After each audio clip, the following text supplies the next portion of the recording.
Bienvenidas y bienvenidos todos y todas a este evento en el que en México Evalúa tenemos el gusto de presentarles el informe Las audiencias judiciales virtuales en México después de la pandemia. La intención de vernos es sostener un diálogo con personas expertas a partir de los hallazgos identificados en la investigación. Queremos que este sea un espacio de reflexión sobre el uso de las audiencias judiciales virtuales, sus beneficios y retos, en particular en materia de debido proceso. Para cumplir con el objetivo planteado, contamos con la presencia de Mariana Campos, directora general de México Evalúa, Siegfried Herzog, director regional de América Latina de la Fundación Friedrich Naumann, Miguel Felipe Meri Ayub, magistrado presidente del Poder Judicial del Estado de Coahuila, Verónica Inestrosa, asesora jurídica senior y directora interina de la Oficina de Europa de Fair Trials, Omar Guerrero, socio director de Hogan Lovells, México. Asimismo, contaremos con la presencia de Laurence Pantin, coordinadora del Programa de Transparencia en la Justicia de México Evalúa. Para dar inicio formal al evento, escuchemos el mensaje de apertura de Mariana Campos, directora de México Evalúa. Pues muy buenos días tengan todos ustedes. Muchas gracias por acompañarnos, por acudir a esta invitación. Me da de verdad mucho gusto tener un espacio para comentar soluciones. Y creo que las herramientas de justicia digital, en particular en este caso las audiencias virtuales, me parece que son un instrumento que tenemos que seguir analizando y tenemos que seguir adoptando. En inglés conocemos un término que se llama game changers, y yo creo que en un país como México, en donde aumenta el número de asuntos a resolver por parte del Poder Judicial y lamentablemente en los últimos años hemos tenido disminuciones en su presupuesto, lo que nos ha llevado como resultado a un menor presupuesto por asunto, es importantísimo encontrar soluciones que permitan desahogar y aumentar la velocidad de resolución de los casos. Creo que esto podría tener, desde luego, un impacto en la impunidad que se percibe en algunas áreas de la justicia. Quiero decirles que desde hace varios años el Programa de Transparencia en la Justicia en México Evalúa ha analizado la implementación de estas herramientas tecnológicas en la impartición de justicia, y este seguimiento nos ha permitido saber que hasta hace pocos años la justicia digital no era realmente una prioridad para la mayoría de los poderes judiciales del país. Sin embargo, hay que decir que con la pandemia esto cambió, y básicamente fue porque pues, la justicia digital se colocó como una herramienta que permitía que los jueces pudieran seguir ofreciendo sus servicios a los usuarios del sistema. Una de las herramientas digitales que en ese momento se implementó fue el uso de las plataformas de videoconferencias para llevar a cabo audiencias judiciales. Esta fue una solución tecnológica, digamos, urgente en ese momento para no afectar o afectar lo menos posible el derecho de acceso a la justicia en el país. Entonces podemos decir que es la pandemia la que precipita la urgencia de adoptar la justicia digital, y dado que fue de alguna manera accidental, me parece que vale la pena cuestionarse si después de la pandemia han permanecido estas prácticas y cómo se han visto afectadas. Es decir, qué factores hay en la toma de decisiones sobre la política digital, ¿no? Se ha decidido adoptar más prácticas, avanzar en ese sentido en la agenda, o no, o solamente fue ese momento. Entonces, estas fueron algunas de las preguntas que guiaron la realización de este estudio, y después de hacer una investigación cuidadosa y muy rigurosa, lo que se hizo es ofrecer un panorama más detallado sobre este tema y también incluir una serie de recomendaciones para mejorar las audiencias judiciales virtuales. Entonces, yo creo que pues, nuestro estudio contiene insumos muy relevantes para mejorar el funcionamiento de las políticas digitales, en específico de las audiencias virtuales en los poderes judiciales estatales, y en consecuencia, sin duda, para mejorar el acceso a la justicia de las personas en México. Los poderes judiciales, lo que encontramos un poco, ya nos lo va a detallar el equipo de Transparencia en la Justicia, pero lo que encontramos es que hay notables diferencias en cuanto al uso de estas tecnologías, pero además también distintos criterios para diseñar la política judicial en este sentido, ¿no?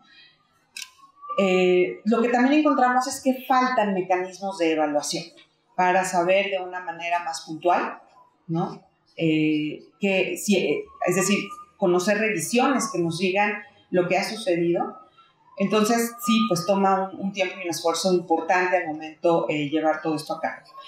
Hay que decir también que algunos poderes judiciales utilizan de forma cotidiana ya este tipo de herramientas. Otros poderes judiciales las utilizan más en situaciones extraordinarias y todavía no cuentan con planes específicos para que estas sean más frecuentes. Digamos que se quedaron como en el primer estadio. Pero entre estos dos extremos realmente existe una variedad enorme, una gran varianza de prácticas. Hay poderes judiciales que delegan al juez la determinación, por ejemplo, de utilizar la audiencia virtual o que sean las partes quienes puedan solicitarla, ¿no? Entonces creo que es muy interesante ver la variedad de cómo se detona, la decisión de utilizar estas audiencias. Hemos visto también que va a depender del tipo de materia. No siempre hay una misma política que sea transversal a todas las materias. Y entonces, bueno, pues creemos que una política de audiencias virtuales que se base en la evidencia y que hayan evaluaciones periódicas, pues sería genial, ¿no? Para poder entender en qué punto están, cuáles son sus áreas de oportunidad y cómo favorecerlas. Y pues yo con esto les quiero decir que es un estudio muy rico, que vale mucho la pena leer si es que están interesados en los temas de justicia y de Estado de Derecho. Y antes de pasar al estudio, quiero agradecer muy profundamente a la Fundación Friedrich Naumann por su apoyo en la realización de este estudio. De igual manera, pues este trabajo no hubiera sido posible sin la colaboración del equipo de Transparencia en la Justicia de México Evalúa con los poderes judiciales estatales del país para obtener la información y que nos apoyen en entender lo que está pasando a su interior. También queremos agradecer a las personas funcionarias y litigantes que aceptaron participar en el proyecto. A todos ellos, muchísimas gracias. Confiamos en que esta investigación les va a ser de utilidad. También quiero, por supuesto, agradecer que nos acompañe Verónica Inestrosa, Omar Guerrero y ya llegó el presidente del Poder Judicial de Coahuila, Miguel Felipe Meri. Bienvenido sea usted. Y bueno, pues por último felicitar a Laurence Pantin, que ha estado encargada y abocada a este tema en México Evalúa. Gracias por poner, Laurence, este tema en la agenda de nuestra organización. Gracias también a Adriana, que ha trabajado con ella pues los estudios del área y este tema. Y pues ya no quitar más tiempo. Adelante. Escuchemos ahora las palabras de Siegfried Herzog, director regional para América Latina de la Fundación Friedrich Naumann.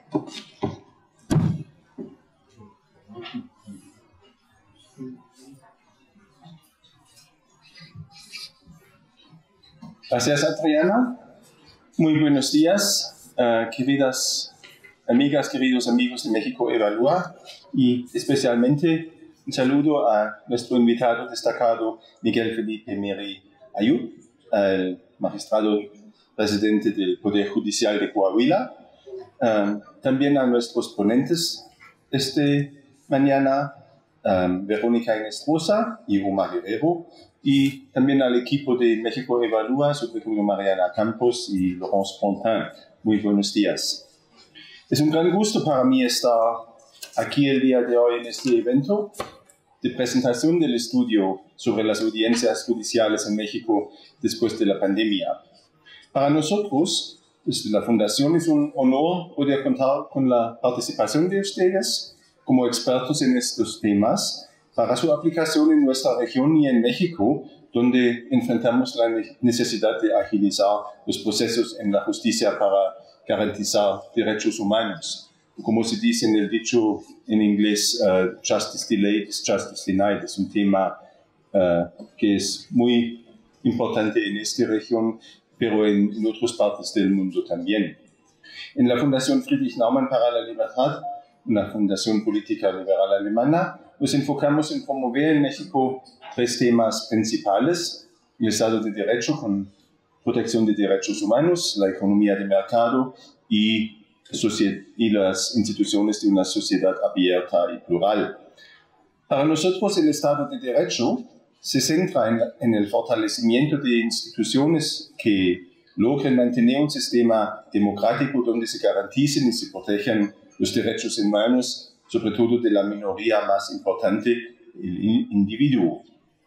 En este sentido, desde 2016, colaboramos con México Evalúa en el proyecto Justicia, donde hemos visto crecer el proyecto de hallazgos que revisa el avance en el sistema penal acusatorio. Sin embargo, desde 2020 comenzamos a colaborar estrechamente con el eje de transparencia en la justicia de México Evalúa, con Laurence Pontin y su equipo, en el análisis del avance de la tecnología y el potencial de la justicia digital en México. Como bien menciona el estudio que hoy se presenta, la pandemia nos dejó entrever la necesidad de que los servicios públicos siguieran funcionando y utilicen la tecnología a su ventaja. Fue precisamente el uso de herramientas tecnológicas por parte de poderes judiciales como videoconferencias hasta plataformas electrónicas lo que permitió a muchos reanudar sus servicios y reestablecer la impartición de justicia durante 2020 y 2021, el tiempo de la pandemia que queremos olvidar, pero que no podemos olvidar, pero también que nos dio este impulso de fortalecer herramientas tecnológicas. Entonces, en cada desastre a veces hay también un impulso para algo nuevo y mejor. Sin embargo, muchos poderes judiciales ya implementaban audiencias virtuales desde 2015, desde antes de la pandemia. Es algo que destaca México y donde México es más rápido que mi país, Alemania. Esto me parece relevante, pues a través de procesos más eficientes se puede reducir el rezago, disminuir la corrupción y ampliar el acceso a la justicia. El uso de las videoconferencias para realizar audiencias judiciales virtuales se ha extendido además en los últimos años. Me llama la atención que en el estudio se revisa la literatura que existe por ahora del tema, pero que menciona las ventajas y algunas desventajas del uso de la tecnología en la justicia. Por ejemplo, una gran ventaja es la reducción de costos, por ejemplo, de transporte, al permitir que las personas no tengan que desplazarse y, por tanto, al tener audiencias virtuales, se es más inclusivo para personal, por ejemplo, con restricción de movilidad. Pero, como desventaja, el estudio menciona que la credibilidad de alguien que rinde testimonio a través de una videoconferencia es más difícil de evaluar y menos precisa que al evaluar a una persona que rinde testimonio de manera presencial, y podemos imaginarnos que es una realidad. Rescato también que en el estudio el Poder Judicial de Nuevo León menciona que las audiencias virtuales mejoraron la eficiencia del Poder Judicial para tramitar asuntos a mayor velocidad, reduciendo la carga de trabajo. En Monterrey, por ejemplo, en materia penal, menciona el estudio que se cuenta con 12 salas de audiencia para 40 jueces. Con las audiencias virtuales, los jueces no dependen de la disponibilidad de las salas para programar y pelearse con sus colegas para programar sus audiencias. Al final, el tiempo para programar una audiencia pasó de varios meses a solamente 2 semanas. Esto es crucial, pues solo con un buen registro de esta información se logrará crear mejores prácticas para otros que vean el beneficio de integrar la tecnología a su trabajo, mejorando así el acceso a la justicia de muchos ciudadanos. Quisiera reiterar nuestro compromiso con el programa de transparencia en la justicia, pues estamos convencidos del gran potencial que presenta para México y para otros países, incluido mi país en Alemania. Es algo donde podemos aprender de ambos lados. Agradezco de nuevo la presencia de todos ustedes el día de hoy. También quisiera felicitar a Laurence Pontin y a su equipo por la organización de este evento y agenda de trabajo. Les invito a leer, descargar y difundir el estudio. Muchísimas gracias.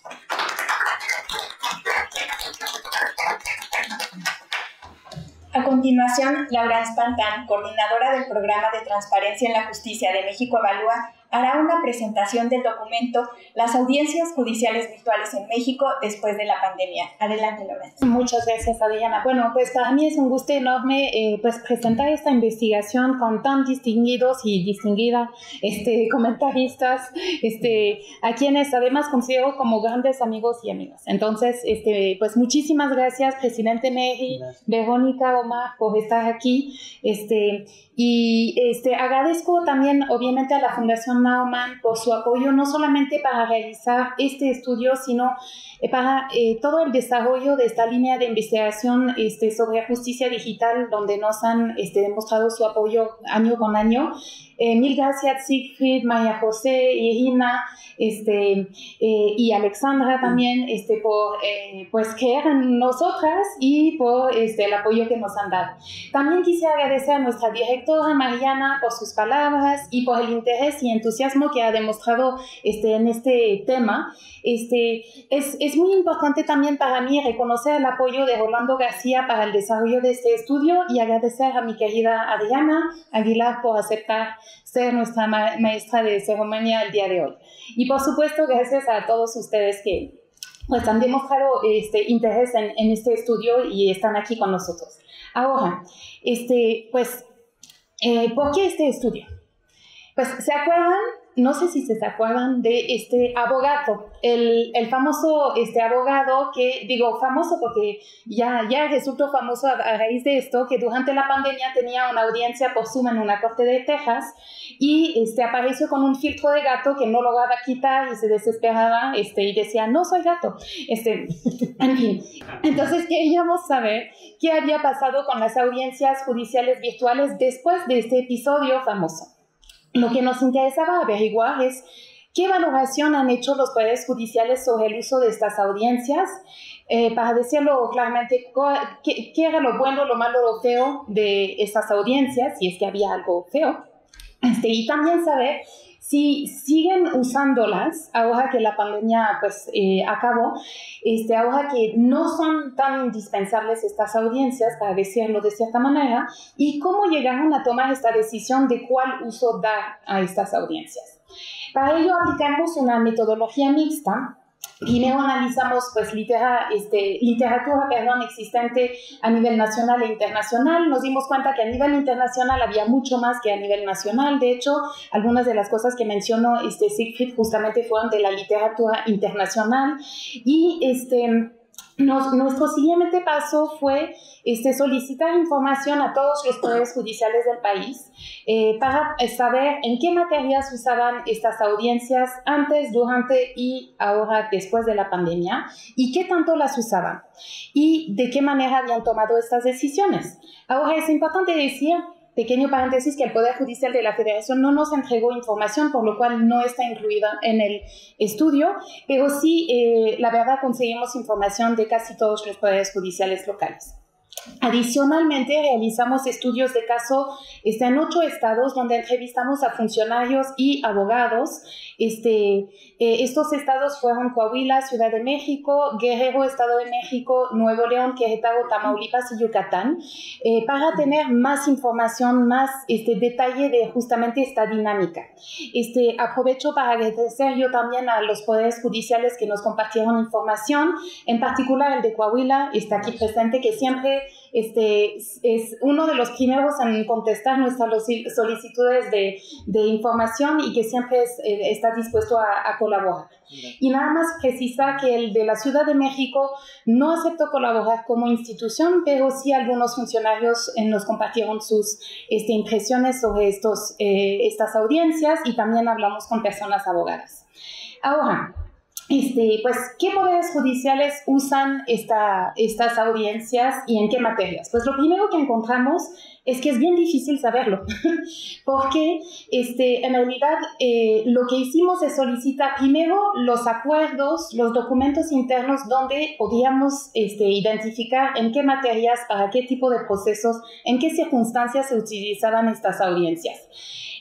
Pero también el problema es que la información que nos compartieron no necesariamente estaba muy clara, y cuando preguntamos a algunas personas, a lo mejor sabían el juez de penal cómo se hacía en penal, pero él no sabía cómo se hacía en familiar o en civil. Entonces nos llamó muchísimo la atención que incluso adentro no había necesariamente muchísima claridad sobre en qué casos se podían ocupar las audiencias virtuales. Lo que sí pudimos concluir es que 8 poderes judiciales reportaron contar con regulación que autorizaba esas audiencias antes de la pandemia, y que 24 poderes judiciales reportaron haber adoptado estos acuerdos en ese sentido, digamos, durante la pandemia. Lo interesante es que solamente 7 dijeron haber actualizado esos acuerdos, adaptado algunos nuevos después de la pandemia, digamos, para modificar su uso de estas audiencias ya regresando a la normalidad. Nos llamó la atención. Esto no significa que solamente 7 poderes judiciales las usen ahora. Significa que solamente 7 hicieron un acuerdo específico después de pandemia. Los demás seguramente están usando los acuerdos que habían aprobado anteriormente, o algunos seguramente también a lo mejor consideraban que en materia penal, por ejemplo, el Código Nacional de Procedimientos Penales, que autorizaba desde pues antes de la pandemia el uso de audiencias virtuales, les era suficiente para realizar esas audiencias. Eso es una posibilidad. Ahora, no necesariamente es un problema, pero nos da un primer indicio del poco interés quizás que hay por parte de los poderes judiciales para regular bien, no todos, de algunos poderes judiciales, para regular bien las audiencias judiciales virtuales. Ahora, una cosa es que exista la regulación interna que autoriza el uso de estas audiencias, y la otra es que realmente pues se realicen. Entonces, para saber qué tanto se utilizaban, pedimos datos sobre cuántas audiencias habían realizado por materia en cada año, entre 2018 y mayo de 2023. ¿Qué encontramos? Pues primero que 10 poderes judiciales nos comentaron que no tienen registro de las audiencias virtuales que realizan, con lo cual pues nos parece un poco, pues como decimos en México, evalúa lo que no se evalúa, lo que no se mide, no se puede mejorar. Entonces nos llama la atención que 10 poderes judiciales no tengan esta información. De los otros 22, encontramos que el Poder Judicial de Tlaxcala es el único que nos dijo no haber realizado ninguna audiencia virtual, ni antes, ni durante, ni después de la pandemia. Luego encontramos algunos que han realizado menos de 20, muy poquitas, y otros más de 100,000. Entonces, tenemos efectivamente lo que decía Mariana, una gran variedad de situaciones. Dentro de los poderes judiciales que más audiencias nos reportaron están Guanajuato, Baja California, Tamaulipas, Nuevo León. No me alcanzaba el espacio, pero después siguen Estado de México, Chihuahua y Coahuila. En cuanto a las materias, es interesante observar que la materia donde una mayoría de poderes judiciales han autorizado las audiencias judiciales virtuales es la materia penal. Después le sigue la familiar y luego, como ven, las demás. Y en lo que nos reportaron los poderes judiciales, 3 nos dijeron que las realizan en todas las materias. Ahora, y quiero recordar algo, esto es un estudio que se realizó el cierre de recolección de la información fue el verano del año pasado, mayo-junio, y apenas se aprobó el Código Nacional de Procedimientos Civiles y Familiares en abril, si no recuerdo mal. Entonces, esto a lo mejor puede haber cambiado desde entonces, ya a lo mejor nuestra información puede estar desactualizada porque el Código Nacional de Procedimientos Civiles y Familiares prevé la posibilidad de realizar estas audiencias y... No se implementa. Nadie lo implementa, me dice el magistrado, entonces justamente nos va a comentar sobre esto, ¿no? Pero potencialmente puede haber un cambio a raíz de este código. Ahora, ¿de qué manera se realizan? Y aquí es lo que les adelantaba Mariana, encontramos dos extremos. Por un lado, algunos poderes judiciales donde la regla es que todas las audiencias sean presenciales y la excepción muy remota es que se hagan virtualmente. Es decir, esos poderes judiciales regresaron a la situación prepandemia. Por otro lado, tenemos al otro extremo el Poder Judicial de Nuevo León, que es el único que nos dijo que es al revés. La regla es que todas se hagan virtualmente o de manera híbrida y la excepción es que se realicen presencialmente. Y entre esos dos extremos tenemos muchos poderes judiciales que precisamente como el de Coahuila, pues dijeron, pues vamos a adaptarlo y en general, en este caso, lo que sucede es que el juez o las partes pueden solicitar que se realice virtualmente la audiencia en ciertas materias, como les digo, según los poderes judiciales. ¿Cómo se tomó esta decisión de, pues, qué política vamos a aplicar?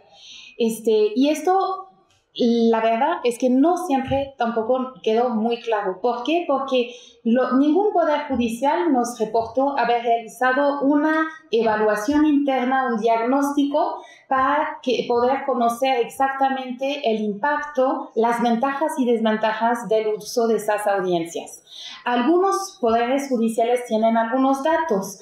Por ejemplo, pues el de Nuevo León que mencionaba hace rato Siegfried, y el de Coahuila también, que nos ha comentado un poquito por qué tomaron ciertas decisiones.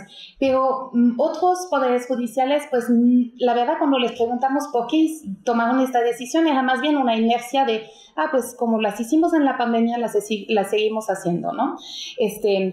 Ahora, del lado de los argumentos del por qué sí y por qué no. Los que nos dijeron que no, nos comentaron que una de las razones es que había resistencias por parte de los abogados para usar estas videoconferencias para realizar audiencias.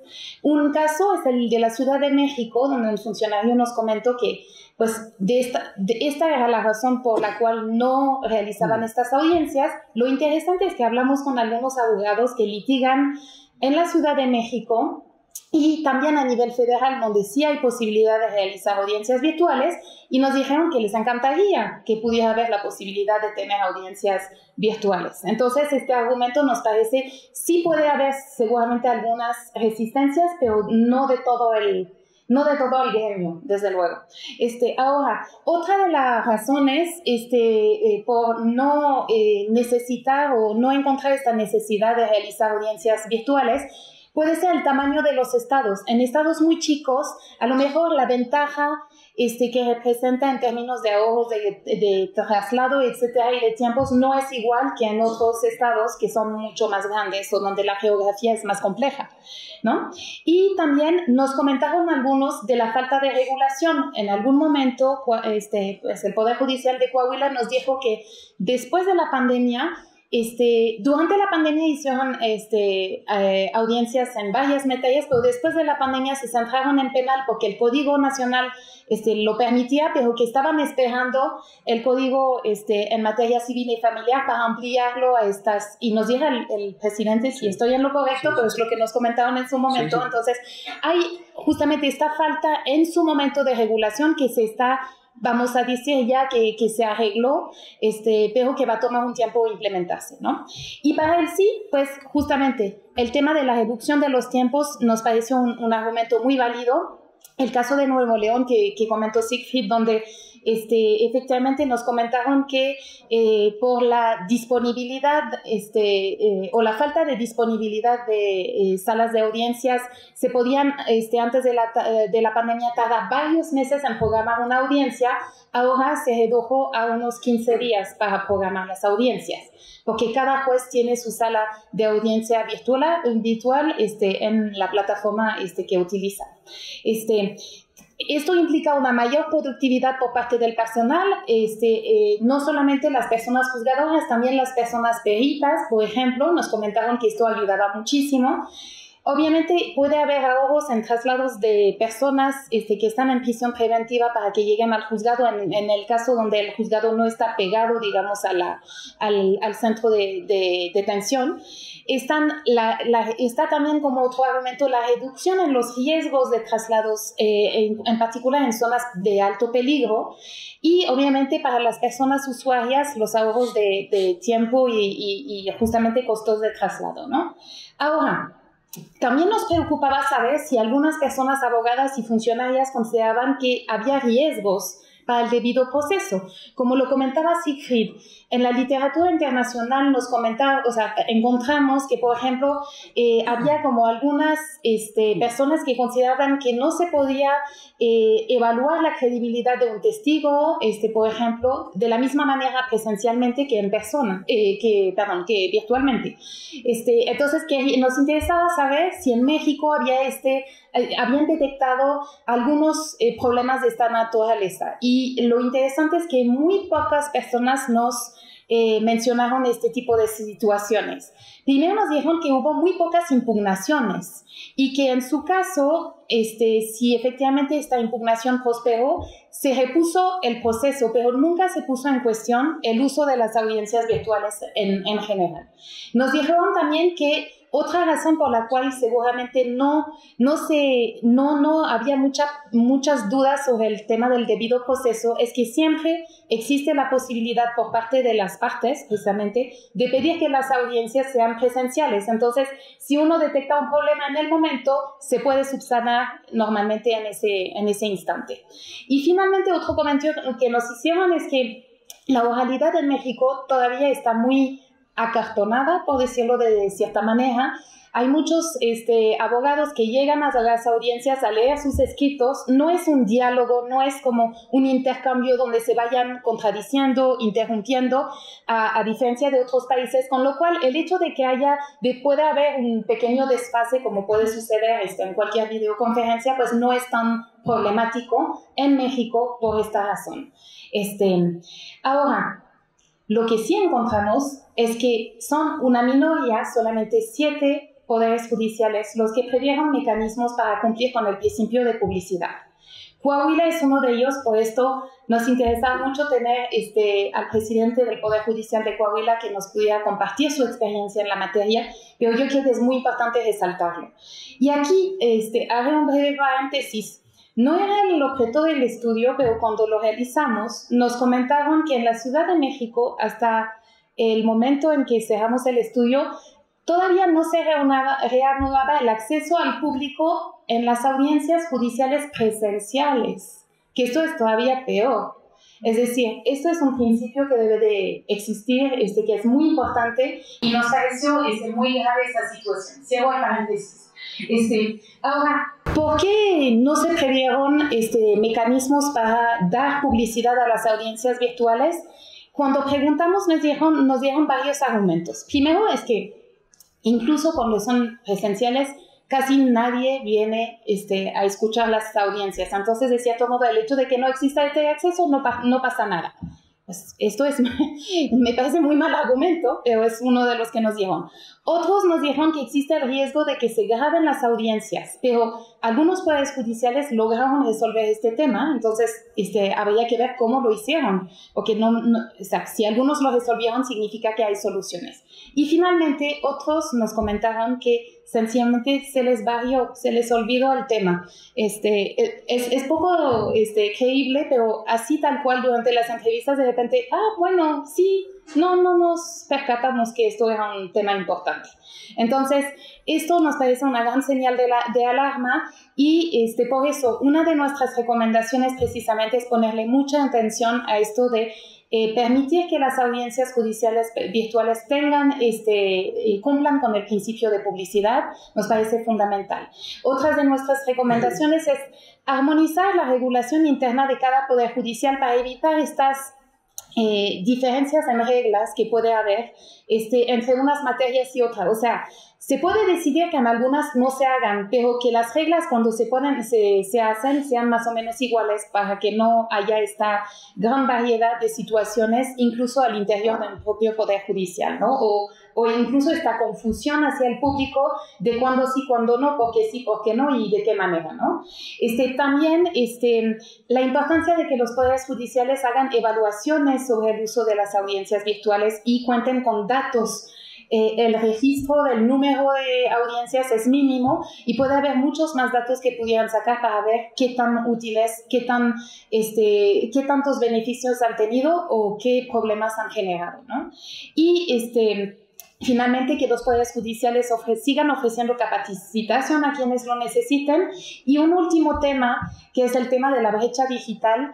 En algunos poderes judiciales hemos encontrado que el Poder Judicial ha puesto a disposición del público computadoras o dispositivos conectados a Internet para que la gente que no tiene acceso desde sus casas pueda realizar y participar en esas audiencias virtuales. En fin, entonces, pues muchísimas gracias por su atención. Esperemos que este estudio sea de utilidad y pues le paso la palabra a quien siga. Agradecemos ahora sus comentarios de Verónica Inestrosa, asesora jurídica senior y directora interina de la Oficina de Europa de Fair Trials, quien brindará una perspectiva internacional respecto a las audiencias virtuales. Buenos días, muchas gracias por la invitación y bueno, por supuesto felicidades por el informe. Me agrada mucho compartir esta mesa y saber quiénes además han promovido este informe, además de México Evalúa. Me alegro mucho escuchar las palabras de la Fundación Frederick Naumann porque creo que es fundamental que aún haya donantes interesados en el debido proceso, en temas de justicia y en temas de derechos humanos. Son muchísimos los desafíos, así que realmente felicito esa iniciativa. Por supuesto, a Jordan Knowles, estábamos hablando acá un poquito en corto de lo importante que es para una organización como Fair Trials contar con la colaboración pro bono de firmas de abogados y revisando un poco el trabajo que ya habían hecho juntas nuestras organizaciones, así que me alegra mucho compartir esta mesa. Por supuesto, felicidades a Lawrence por el trabajo y a las autoridades que se han sumado a este esfuerzo. Muy amable. Les cuento 2 segundos de Fair Trials. Fair Trials es una organización de la sociedad civil con sede en Inglaterra, es nuestra primera sede. Después abrimos una oficina en Bruselas, otra en Washington y hacemos trabajo en América Latina, del cual yo he tenido el gusto de encargarme por ya 3 años. Es una organización particular porque se centra en los procesos penales y trabaja desde una perspectiva comparada, mirando el funcionamiento de sistemas penales alrededor del mundo con un enfoque de derechos humanos, pero no desde los derechos humanos, y creo que tal vez ahí radica la diferencia. Y en el marco de ese trabajo, pues quiero decir que hemos seguido de cerca el trabajo de México Evalúa y que nos alegra mucho coincidir en varias temáticas. Nosotros ya habíamos mirado este tema en 2021, justo en el marco de la pandemia. Nos reunimos con varias de nuestras organizaciones socias, 10 de ellas incluyendo a IJPP aquí en México, para solicitar a la Comisión Interamericana de Derechos Humanos una audiencia para evaluar el tema de la virtualidad, particularmente en materia de audiencias, y también presentamos un informe y un año después hicimos un encuentro aún virtual con diferentes socios para ver, digamos, cómo se iba desarrollando el tema. En el marco de ese trabajo lo que hacíamos era solicitar unos lineamientos y por eso concuerdo muchísimo con una de esas conclusiones principales del informe, que es que nos hacen falta protocolos.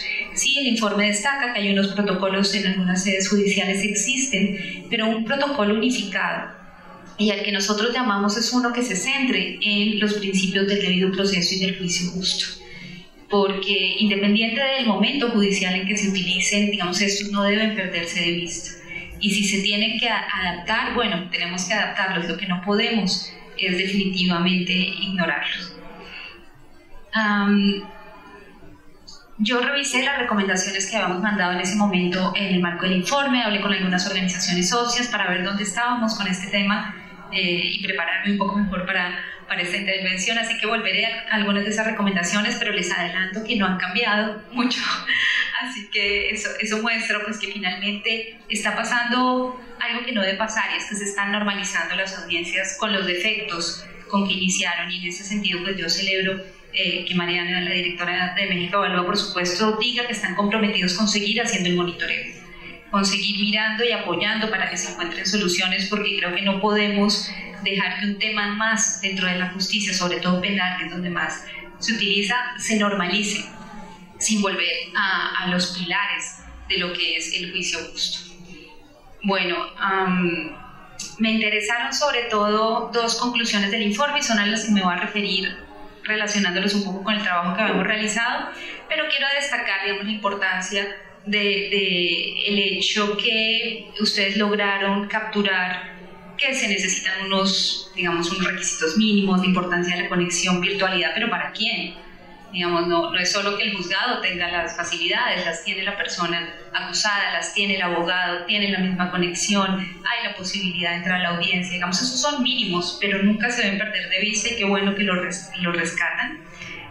También rescatan el tema de la eficacia y la eficiencia, que yo creo que es el que más nos venden de todas maneras, para facilitar que incorporemos este tipo de mecanismos. Lo vemos hoy en día con la inteligencia artificial, que es un tema al que también tenemos que ponerle una mirada muy detallada.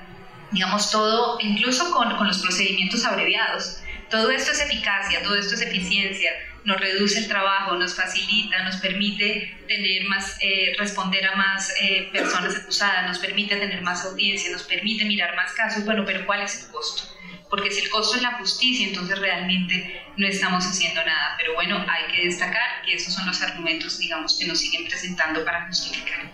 Entonces me gustaron dos en particular. Una es aquello que encuentran sobre la percepción de los operadores de justicia, la credibilidad o no que le dan a las personas cuando las escuchan en las audiencias virtuales, la credibilidad que le dan al testimonio, cómo valoran las pruebas, y lamentablemente que encuentren que hay más dureza en la imposición de medidas cautelares. La segunda, que me gustó muchísimo, fue el estudio habla de la distancia emocional entre los operadores y las personas que participan en la audiencia, y me quiero también centrar ahí porque, claro, una audiencia, digamos que uno podría leer eso y decir, pero hay que ser objetivos, los jueces son objetivos, así que no tendría que haber, digamos que ninguna cercanía emocional. Eso es verdad, pero en otro trabajo que nosotros realizamos sobre las entrevistas de investigación encontramos que la empatía es fundamental. Entonces son esas dos, voy a volver a ellas hablando un poco de lo que nosotros hemos hecho. En el marco del trabajo que realizamos encontramos, por supuesto, lo mismo que ustedes en materia de eficiencia, y que hay algunos procedimientos en los cuales vale la pena la virtualidad, o al menos su beneficio hay que considerarlo frente a aquello que tiene negativo. Uno son las audiencias que tienen que ver con graves violaciones de los derechos humanos, aquellas que buscan responder, sobre todo en materia de justicia transicional, a las víctimas, y que ahí, qué bueno que víctimas de distintos rincones de un país se puedan conectar y escuchar lo que sucede en su búsqueda de la verdad. Y eso, por supuesto, yo soy colombiana, en Colombia, un país con conflicto armado y con un proceso de justicia transicional importante, ha sido relevante. En México, hablando con defensores públicos, encontrábamos que ellos en el marco de la ejecución penal encuentran que vale la pena en casos en que, por ejemplo, en una misma controversia hay varias partes en distintos estados y que llevan años esperando audiencia porque no se les ha podido juntar a las diferentes personas implicadas para ir a audiencia. Y entonces, bueno, en esta incapacidad de reunirlos se les está negando, por supuesto, el acceso a la justicia. Así que si una audiencia virtual facilita que esa audiencia pues, se encuentre, por fin tenga lugar, maravilloso. Y por supuesto en la ejecución penal estamos hablando también de situaciones de internamiento. Digamos, estos temas no son de tiempo. Entre más pasa el tiempo, la dignidad humana, la integridad, la salud de las personas se deteriora. Entonces podría haber ahí un beneficio.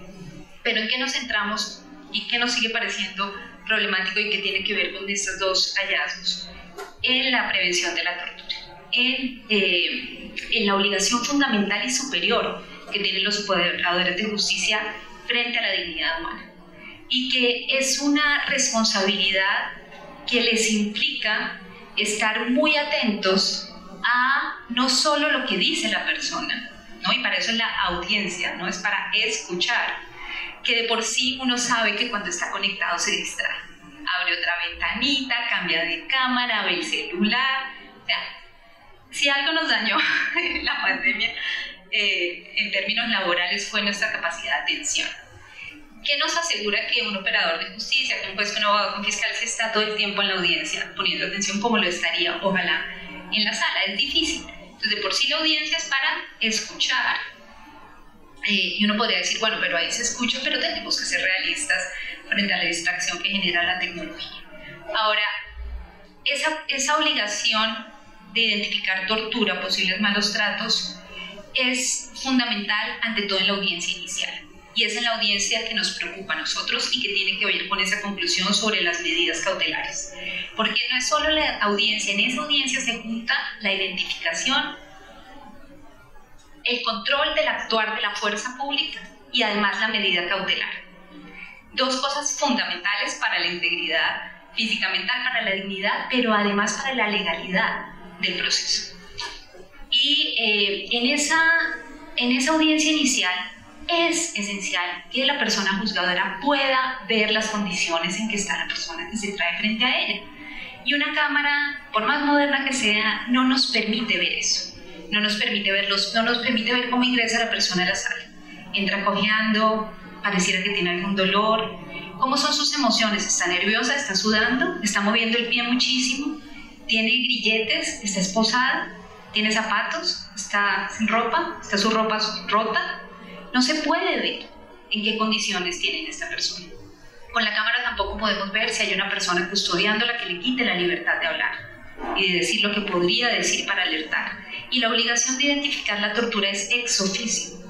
No, ni siquiera en el sistema actual, que dependemos de lo que diga el fiscal, dependemos de lo que dice el abogado, el juzgador se libera de esa obligación. Le corresponde, así no se lo digan, verificar que la persona que tiene enfrente está legalmente enfrente. Es decir, que no se ha utilizado ninguna fuerza fuera de los parámetros internacionales, o que no se ha, justo por la regla de exclusión, no se ha producido evidencia falsa para traerla ahí. Entonces, por más cómodo que sea tener la virtualidad, los juzgadores tienen que estar muy conscientes que se les está alejando de las herramientas que tienen para cumplir con una obligación internacional, y que la virtualidad no los excusa de ello. Es su obligación como representantes del Estado poder identificar si alguien está siendo sometido a tortura.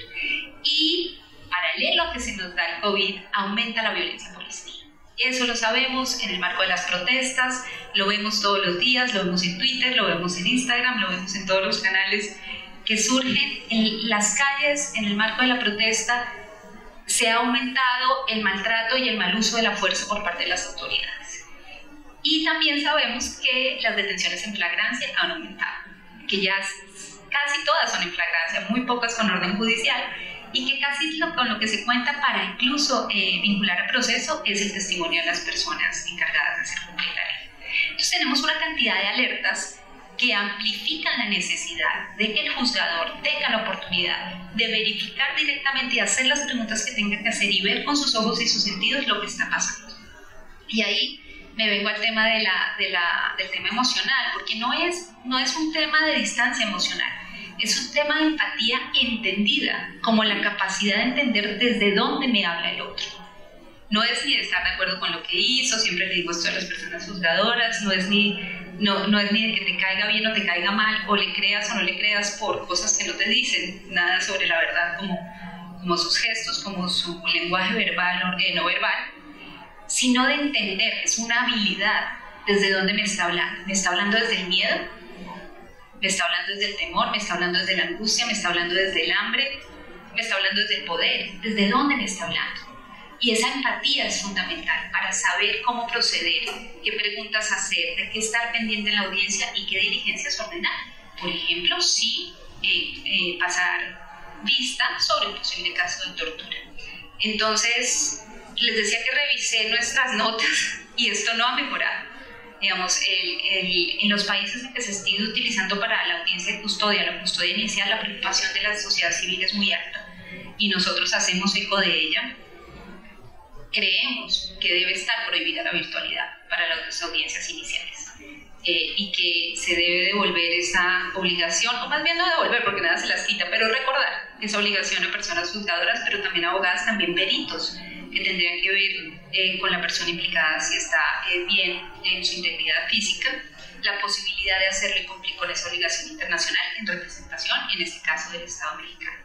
El tema de medidas cautelares es una decisión sumamente importante, tenemos procedimientos muy opresivos, decimos en México siguen teniendo la prisión preventiva oficiosa, sabemos que muchísima gente está en la cárcel sin condena, entonces esa decisión no es una decisión menor y lamento mucho escuchar que encuentran que se han vuelto incluso más duros los juzgadores con las audiencias de custodia. Y finalmente pues cierro con el tema de interseccionalidad. Ya es muy difícil encontrar la vulnerabilidad particular de una persona que está en audiencia. Ahí siempre hay un desequilibrio de poder y cuesta saber si la persona está entendiendo completamente, cuesta saber si tiene alguna discapacidad que no sea evidente. Muchas personas en México con tantas lenguas indígenas que tienen no terminan de entender ni el procedimiento ni el lenguaje que se está utilizando. Todas esas han sido condiciones muy difíciles de abordar en tiempos normales, en tiempos de presencialidad, y no se ha hecho nada para saber abordarlas en materia de virtualidad. Entonces esas, digamos, permanecen como unos retos que no deberíamos olvidar. Y bueno, pues finalmente quiero cerrar con decir que de nuevo esto es un reto más, pero que me alegra que no lo abandonen. Cuenten con Fair Trials también para sumarse, nos recuerdan de esta gran tarea que también por múltiples ocupaciones tal vez dejamos de lado, pero que requiere un monitoreo y por supuesto que me gustaría sumarme a ello y mirarlo también de manera interseccional con otros temas fundamentales del debido proceso y del proceso en México, como son por ejemplo los procedimientos abreviados. Nosotros en un informe que hicimos recientemente encontramos que la audiencia está pendiente de desaparecer, que el juicio está pendiente de desaparecer porque se están concluyendo los procesos, sobre todo por procedimiento abreviado. Entonces tenemos por un lado los juicios desapareciendo, por otro lado los que pasando virtualmente y al final, bueno, estamos hablando de vidas, de seres humanos, de integridad y dignidad y merece toda nuestra atención y todo nuestro esfuerzo. Muchas gracias.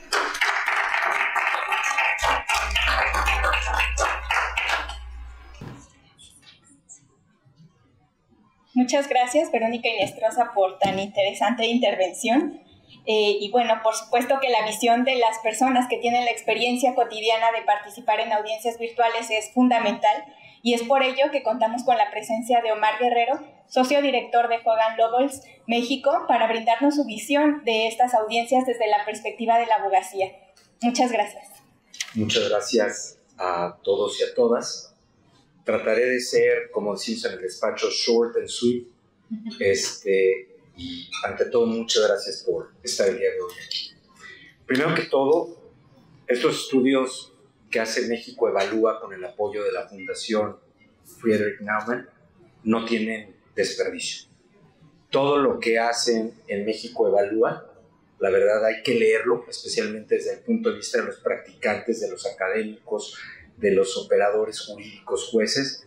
Hay que leerlo porque hay muy buenas investigaciones, recomendaciones, datos, y de verdad se convierten en fascículos, en libros de cabecera. Entonces, muchas felicidades, Mariana, Laurence y todos los que intervienen, por favor, en este gran trabajo de equipo.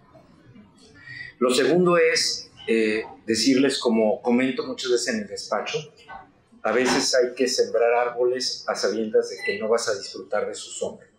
Y lo que ustedes hacen es precisamente eso. Están constantemente poniendo las preguntas adecuadas, y eso me lleva a decirles como practicante, y te ruego que me digas cuándo parar, yo creo que son 5 o 6 minutos, pero ustedes ponen las preguntas y los temas adecuados.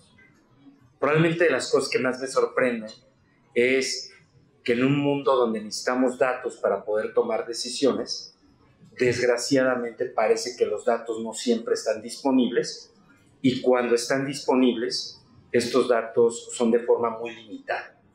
Entonces, hacer la pregunta correcta es valioso, pero necesitamos también la cooperación de las autoridades y la sistematización de los datos, porque de otra forma, lo único que tenemos son opiniones, percepciones, pero no tenemos la forma de medir adecuadamente las cosas. ¿Cuál es el secreto mejor guardado en México desde mi punto de vista como practicante? La reforma constitucional que va a venir al artículo 17 de la Constitución para crear de forma muy puntual la justicia digital. Y por un lado me asombra, por un lado me llena de esperanza, pero por el otro lado me aterra.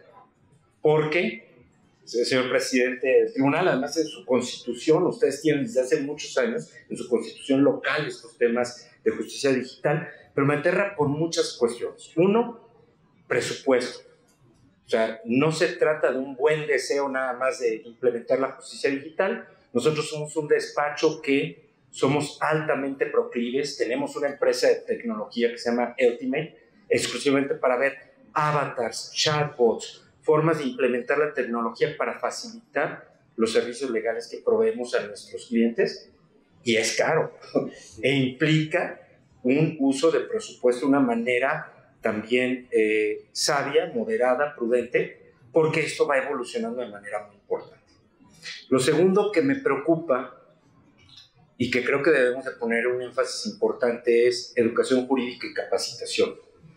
Hay 2.200 instituciones escolares que enseñan derecho en México como país, de las cuales alrededor 350 están en la Ciudad de México, en la zona conurbada. Y lo que me pregunto es, ¿cuántas de estas instituciones tienen en sus sílabos, en su temario, algún tipo de materia en dos vertientes? De cómo abordar el tema jurídico de lo que trae la tecnología en sí misma, y segundo, cómo el usuario, el operador, puede hacer mejor uso de la tecnología. Y creo que son verdaderamente jóvenes.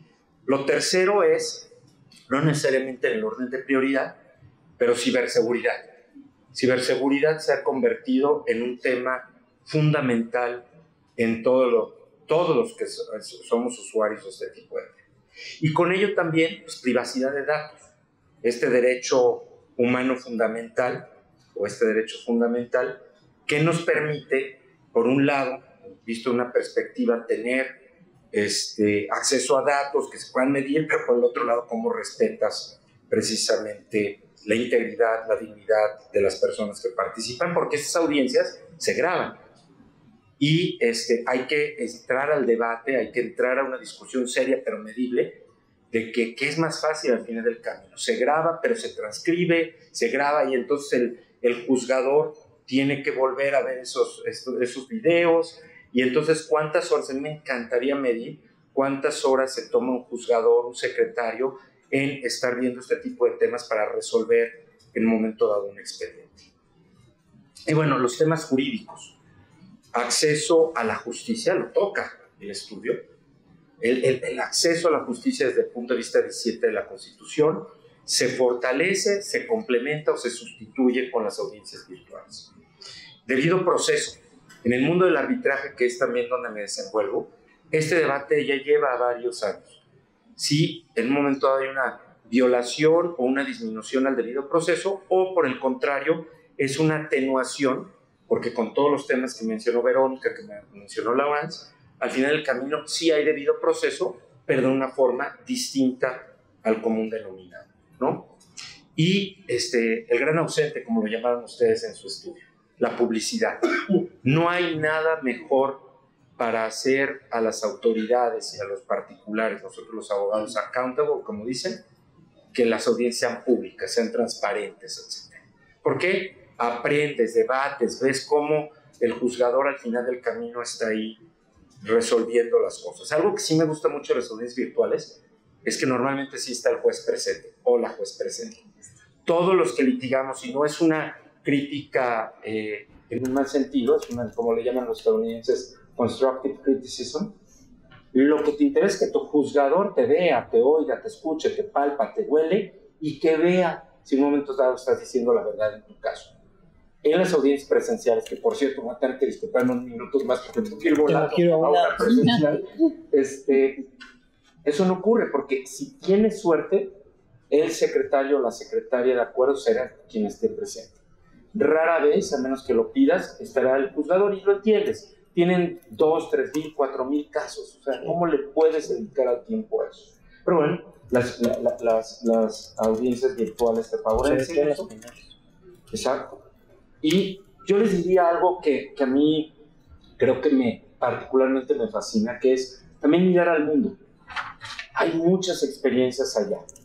En Europa hay muchas experiencias con el e-justice, todos los sistemas. Entras al sistema e-justice de la comunidad o de la Unión Europea y tienes ODRs que le llaman Online Dispute Resolution y todo está ahí. Claro, hay que tener dinero, hay que tener organización, hay que hacerlo muy bien. Estados Unidos tiene mucha experiencia desde hace años sobre estos temas. En países asiáticos hay que ver a Singapur, hay que ver a Corea del Sur, hay que ver a China, qué es lo que están haciendo y tratar de emular o ver ese tipo de temas con mayor cuidado. Entonces, yo he tenido audiencias virtuales, aquí hay varios colegas con los que también, como decimos, arrastramos la suela en tribunales. ¿Qué me gusta de las audiencias virtuales?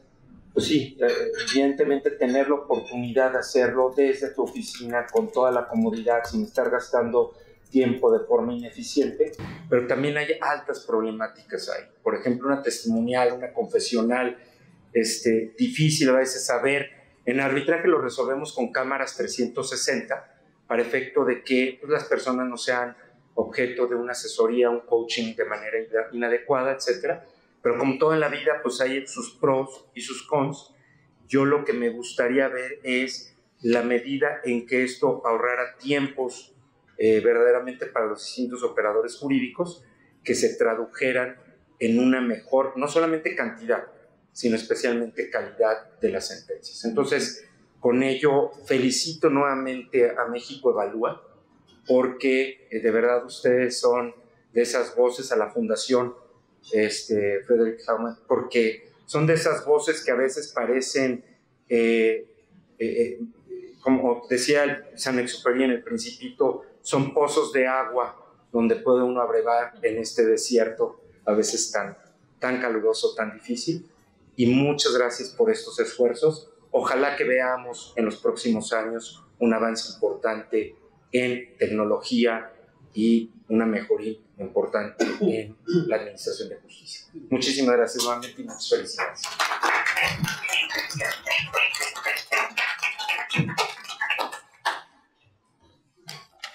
Muchas gracias, Omar Guerrero. Y pues finalizamos con las palabras del presidente Miguel Felipe Meriayuc, magistrado, presidente del Poder Judicial del Estado de Coahuila. No podíamos cerrar este interesante panel sin su presencia. Muchas gracias. No, al contrario, muchísimas gracias. Gracias por esta invitación y perdónenme por los minutitos de retraso entre el vuelo y el traslado. Fue por eso. Agradezco como siempre a México Evalúa esta invitación a través de Laurence. Muchísimas gracias. Y por supuesto a la Fundación Frederick Naumann con Siegfried. Gracias. Saludo también con mucho gusto a mi amigo Vos, Noah. Gracias, qué gusto saludarte. Al señor Omar Guerrero que va pues a la audiencia.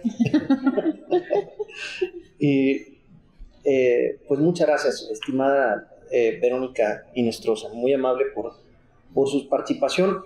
A ver, les cuento la historia de Coahuila en el 2019. En el 2019 éramos un estado en el cual nos aborda la pandemia empezando el 20. Yo inicié en el 2019, en 31 de octubre, y recuerdo que fui a la ciudad de Monterrey, Nuevo León, con mi amigo Francisco, el presidente del tribunal. Resulta que la capacidad digital y los sistemas que teníamos en Coahuila pues realmente no permitían tener audiencias. Muy apenas y corrían los sistemas, en materia familiar. Jamás nos hubiéramos imaginado que en marzo, el 18 de marzo, tendríamos que cerrar las puertas del tribunal por la pandemia que nos abordó.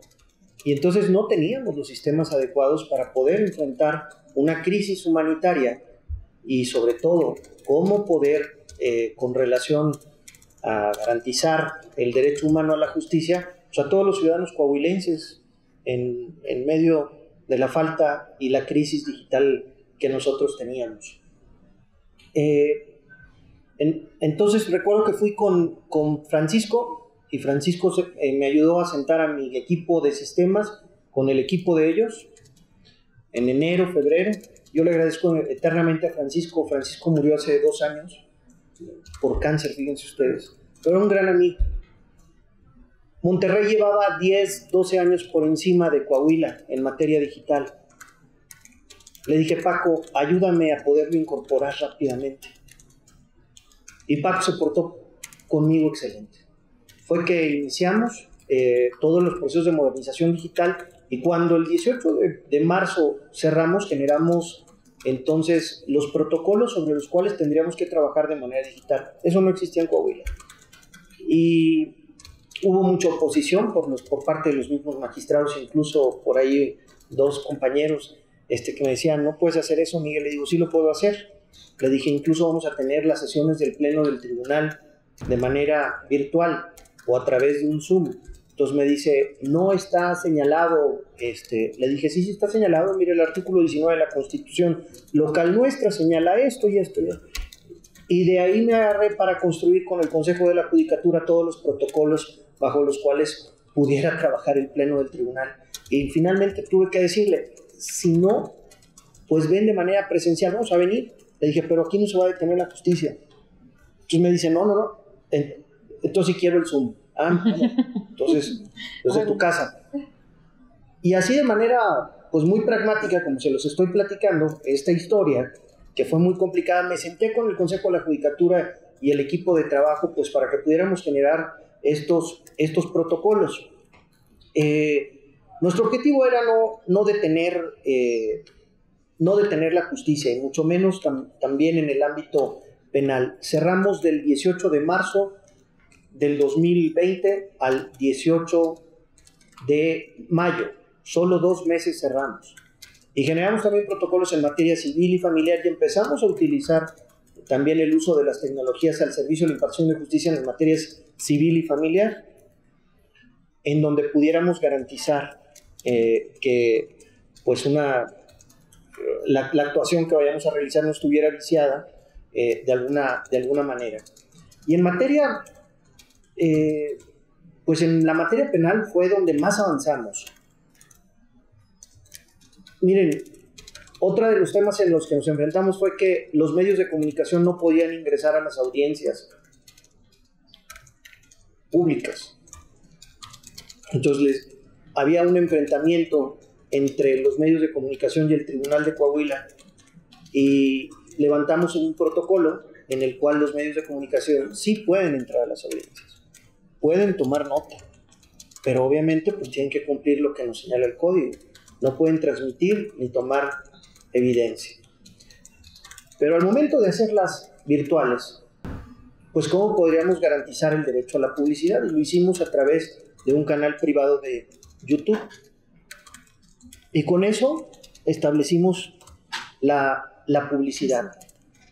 Después de la pandemia, esto nos ayudó muchísimo porque a que la conceptualización, a que vayamos utilizando el tema de los medios digitales, de las audiencias virtuales, pues como decía hace un momento Laurence, al estilo de Nuevo León, en donde prácticamente primero son virtuales y después serían presenciales. Nosotros vamos hacia ese concepto, pero ya bien lo apuntaba Verónica, a ver en cuáles sí, ¿verdad? Y lo decía también el señor licenciado Omar, en cuáles sí tenemos que hacerlas presenciales y cuáles no. Desde nuestro punto de vista, las audiencias de trámite, como prórrogas de plazo, acuerdos reparatorios, suspensiones condicionales del proceso, audiencias urgentes, como girar órdenes de aprehensión y cateos, por supuesto que pueden ser de manera digital. Por supuesto que pueden ser de manera virtual. Hay audiencias, vamos a hablar de un feminicidio, juicios ya por feminicidios en grado de tentativa. Tienes que estar tú como juzgador frente a las partes.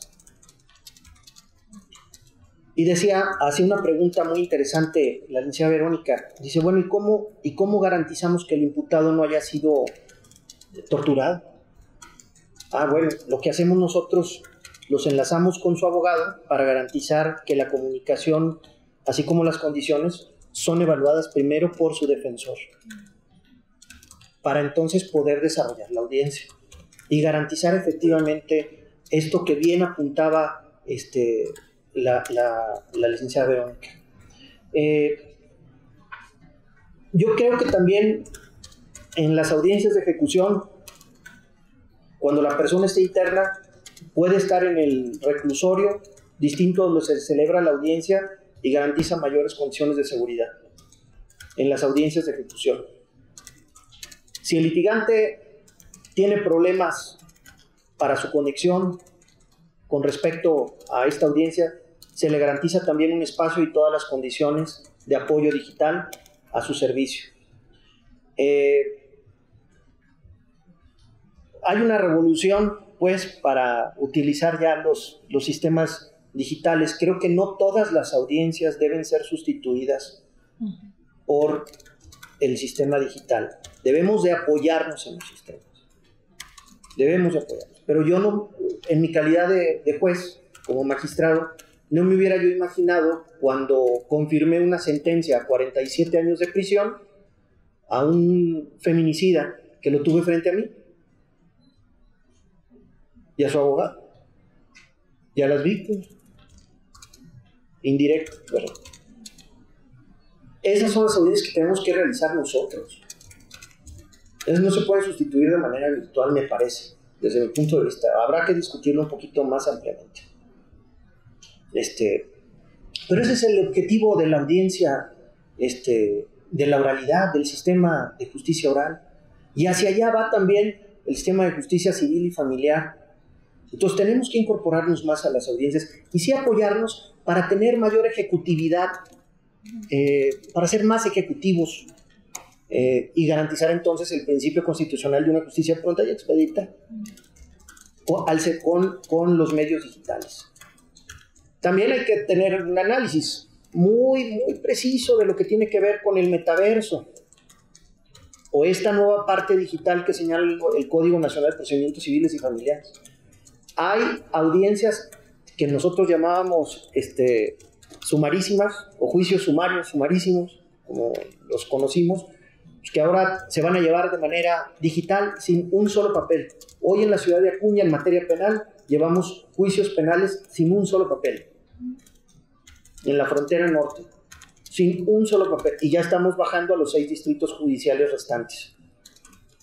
En materia civil y familiar nos estamos también adecuando las instalaciones, pues, para poder implementar el nuevo Código de Procedimientos Civiles y Familiares. Y en esta reflexión del metaverso, de los que tienen que ver con los avatars, que comentaba incluso el abogado Guerrero, creo que también nos pueden servir para casos muy específicos. En Coahuila acabamos de dictar hace unos meses una sentencia ejemplar y me parece pues que llama la atención a nivel nacional por terrorismo a 29 terroristas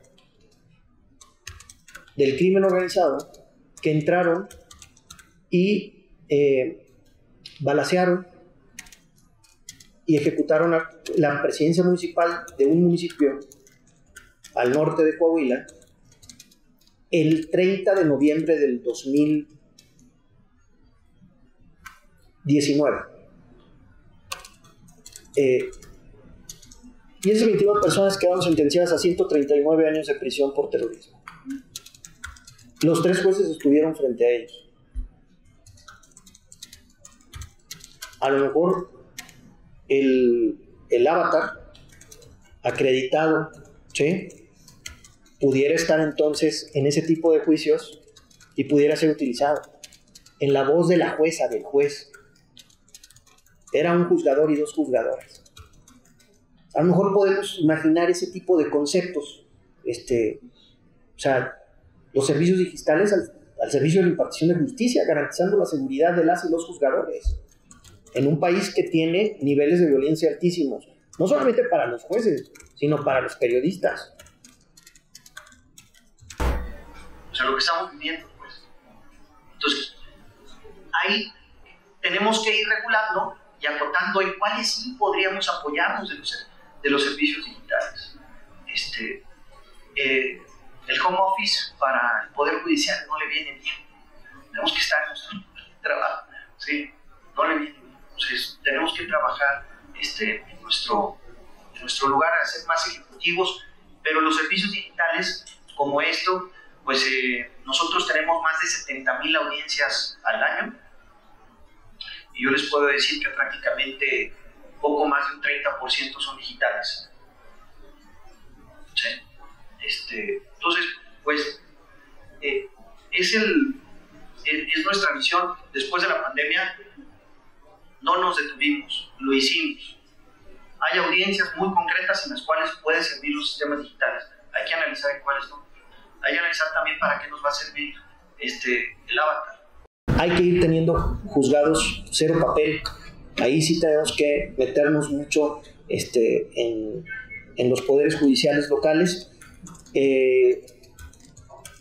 Y bueno, pues Coahuila seguirá avanzando por esta ruta en materia de impartición de justicia, utilizando las herramientas digitales. Gracias a México Evalúa, gracias a la Fundación Frederick Naumann, porque colaborando nosotros con ustedes, crecemos como país, crecemos como Poder Judicial, nos evalúan, nos miden, nos ayuda a crecer y a tener este tipo de encuentros que son muy enriquecedores. Muchas gracias. Muchas gracias. Gracias.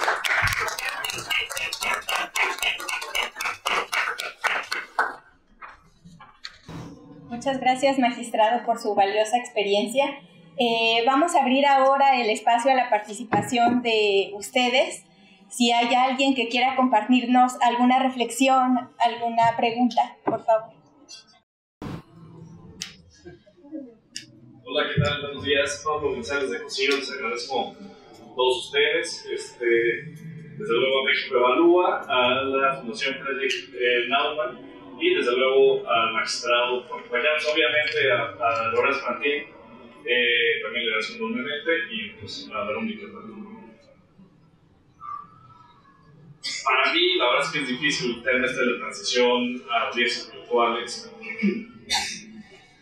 O sea, y tal vez podemos tomar como parámetro, o sea, es un tema de debido proceso, por una parte, como ya se ha dicho, o sea, se ha dicho tanto del magistrado como Omar y compañía. Esto se trata de una cuestión de debido proceso, es debido proceso en tensión o en cierto balance con la eficacia de la administración de justicia, que tan rápido se resuelven los juicios, porque siempre se había comentado, justicia tal vez también justicia denegada.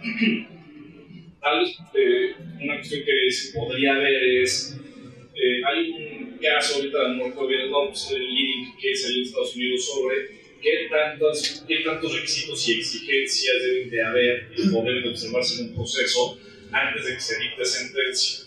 Y para poder determinar qué tantos requisitos, qué tantas exigencias, qué tantas audiencias, qué tantos escritos, qué tantas impugnaciones pueden haber, se toma en cuenta, uno de los parámetros objetivos que se toma en cuenta es el interés que se está discutiendo en juicio. O sea, si el interés o el bien jurídico tutelado que se está tomando en cuenta. O sea, por una parte, si tomamos en cuenta que lo que se discute en juicio puede tener un impacto en la libertad, pues naturalmente por lo sensible que es la restricción de la libertad de una persona, se toman en cuenta mayores exigencias procesales antes de dictar la sentencia. Si una persona puede verse privada de la libertad, lo lógico es, o lo mejor sería otorgarle la mayor posibilidad para presentar su caso, pues por lo que está en discusión. Lo cual, entonces, pues parecería que lo mejor fuera que en materia penal el acusado tenga derecho a una audiencia presencial para que vamos, los testigos sean interrogados directamente y lograr una mejor calidad de la administración de justicia. O sea, y pues también, como señalaba el magistrado, pues sí, temas procedimentales. ¿Qué es lo que se está discutiendo, que se va a decidir en esa audiencia? Entonces, pues bueno, puede ser que este parámetro objetivo, qué es lo que se está discutiendo, lo que nos puede llevar a determinar si, qué es lo que se está discutiendo y qué es lo que se va a decidir en la audiencia. Dos parámetros objetivos ahora estoy viendo para determinar si procede o no, o es conveniente tener una audiencia virtual o no. En mi experiencia, hasta audiencias de trámite, pues han resultado muy buenos que sean presenciales. Esto me lleva a otro punto. O sea, tampoco nos podemos olvidar del contexto en el que estamos, que es la administración de justicia que atiende la dignidad de la persona, como señalaba Verónica. O sea, no es una cuestión mercantil, es una cuestión de dignidad de las personas y lo que es la majestuosidad de lo que es la administración de justicia. Y esto me lleva a la segunda observación, a la segunda reflexión, que es, bueno, ¿no será que al momento en que se promueve la cuestión virtual nos vamos a nosotros a olvidar de la infraestructura del Poder Judicial? Ya para qué queremos una infraestructura del Poder Judicial si lo podemos llevar a cabo de forma virtual, pues cada quien está en su casa, cada quien lleva a cabo el contacto que tenga que llevar a cabo. Pero este fin de semana yo leí el libro de Schubach, de Phil Knight, el fundador de Nike, y es curioso cómo él describe una de las audiencias que tuvo que tener en el Senado de Estados Unidos para discutir un caso de una competencia desleal que se le está llevando a cabo en contra de él. Pero él, una de las cosas más interesantes que describe en el libro es el momento en el que yo me presenté en el Senado y vi las columnas al estilo romano y la fachada de lo que es el Senado. Phil Knight, el fundador de Nike, se quedó pues frío, ¿no? Pues estoy llegando a un lugar en el que más me vale no decir alguna cuestión incorrecta.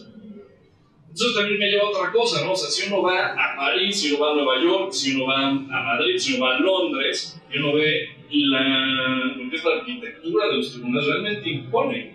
O sea, impone cómo está la arquitectura. Me preocupa, o parece que es preocupante, cómo tenemos nuestros tribunales en niños, sabemos que tenemos los edificios, que el piso esté inclinado. Y yo realmente, como mexicano, me niego a aceptar que la razón por la cual estamos así es una cuestión de presupuesto. Yo creo que no puede justificarse vamos, que estén mal los edificios por una cuestión de presupuesto. Puede llegar a ser preocupante que al dar mayor, ya casi termino, al acentuarlo del tema virtual, nos olvidemos de la infraestructura. Entonces ya después el Tribunal de Niños Héroes, pues bueno, ahí ya se están cayendo las paredes, pero no nos preocupa. A mí sí me preocupa, yo tengo mis audiencias ahí.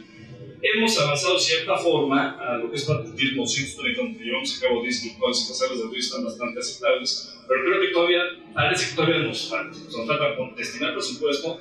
Y yo creo que tenemos que contratar un buen arquitecto que pueda reflejar en los inmuebles la majestuosidad arquitectónica de la justicia. Y eso me lleva también a recordar una audiencia que tuve con un cliente, que una audiencia preliminar aquí, patriotismo 130. Mi cliente empresario me dijo: oye, yo creo que sería conveniente que nos acompañaras a la audiencia. Él y su socio me acompañaron a la audiencia y ellos mismos aquí en patriotismo 130 decían: es que Pablo, yo estaba completamente nervioso y además estaba yo, o sea, ver el juez cómo se sienta, su toga, las partes. O sea, realmente sí causa un impacto que sea presencial y que estén bien las instalaciones.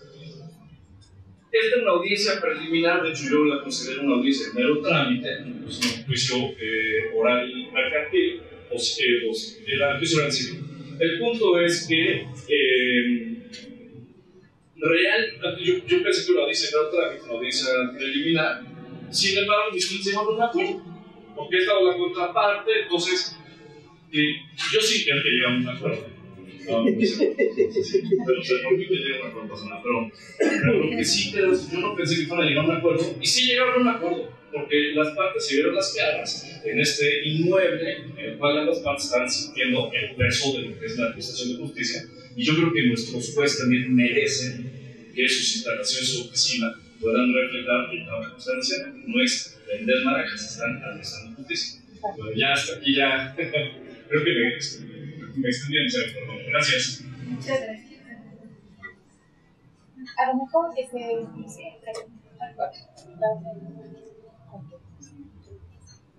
Solamente tengo un comentario. Soy más nuevo tenemos yo tengo como 14 años acá en México, entonces tuve la fortuna, realmente es un comentario corto. No soy mexicano. Casi. Sí, político. Pero como está en la primer tema con los juicios orales, no sé si alguien recuerda esta época. Fue, En el 2008. Sí. 16. ¿No? Sí. Acaba. Entonces, yo estuve aparte con esto, con CETEC. Y también hay una angustia por cambiar el sistema, la solución y la manera que se va a impactar esta justicia. Hay mucha, ¿no? Por todo el país. Muchos no quieren ni quieren aceptar. Y todavía ustedes como México, no es una observación, son muy jóvenes en eso, ¿no? Muy jóvenes. Hay países que tienen 100 años en este tema. Entonces, la verdad, cuando estamos, yo estuve trabajando con CETEC, implementando salas de juicios orales en todo México, y la verdad es que hay mucha gente, hay muchos jueces, hay muchos del público que está, no queremos. Yo entiendo muy bien las partes que están diciendo que no por los juicios virtuales. Pero la verdad es que el mundo va cambiando. Y cuando yo lo vi, los montón de casos que tienen los estados, que están atrasados, no hay manera presencial donde se puede deshogar los casos que están ahí. Entiendo bien su punto, que no son todos, pero en este mundo hay muchos boomers, vamos a decir boomers, que bueno, yo soy, sí. que dicen, no, vamos a tener mucho mejor. Sin embargo, sin los cambios en la vida, los cambios en la manera que nos practicamos cualquier cosa, no se va a avanzar. Entonces, entiendo muy bien presencial, porque si me junto con una persona, a veces es mucho mejor presencial, a veces no. Sin embargo, eso es el futuro. Agárrate o no, pero es el futuro. No, es mi comentario y me da mucho gusto que pueda ser parte de este cambio y parte del futuro de México, porque yo lo vi muchas que está cambiando la manera de justicia acá. Y la verdad es que hay mucha gente que está realmente quieren ese tipo de cambio. Y me da mucho gusto. Y de corazón, ¿no? Yes. Pero bueno, es todo lo que tengo. Pero un comentario. Pero la verdad es que gánalo o no. Si quieres estar atrasado, está bien. Pero está bien. Entonces, ya. Creo que Susana ahí al fondo también. Hola, soy Susana Camacho. Respecto a este tema de la infraestructura de los poderes judiciales y en realidad de todas las partes, cuando se dio la reforma de 2008 a 2016 por todo el país, justo a mí me tocó trabajar en esas épocas dentro de CETEC y en colaboración con la CETEC, y creo que se perdió una gran oportunidad, porque justo uno de los planteamientos era renovar toda esa infraestructura, ¿no? Para poder dar un paso a que los jueces, dando la cara a las partes, pudiendo discutir, se enfrentaran al nuevo sistema, y al mismo tiempo también la reforma incluyó grabar todas las audiencias. Entonces fueron las dos cosas al mismo tiempo. Creo que sí se avanzó en la parte tecnológica, incluso por ahí a mí me tocó en algún momento ser parte de ese estudio. Se hizo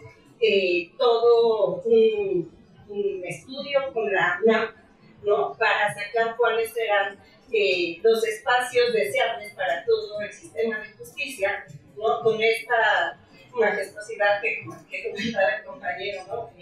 Cómo hacer espacios pues respetables, dignos para la justicia penal en ese momento.